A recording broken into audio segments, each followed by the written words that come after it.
Rahmat.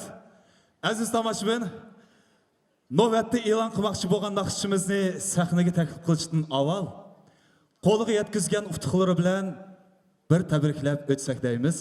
Albatta durust eslatishadi, chunki u qizimiz Urumchakirda o'tayotgan İpek Yo'li sadosi nomli musobaqada 4-turga o'tdi.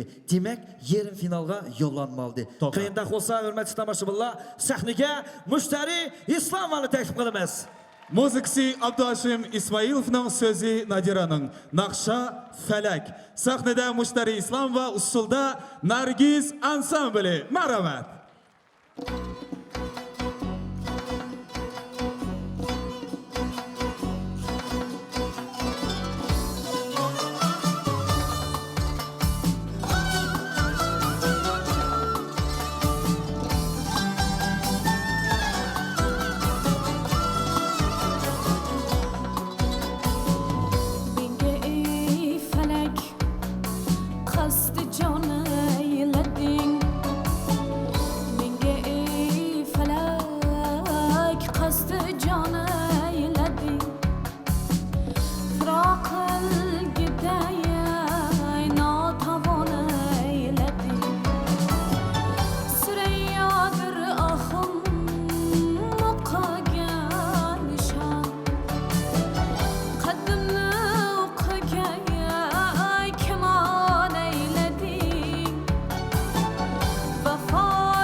Mushtari Islamova.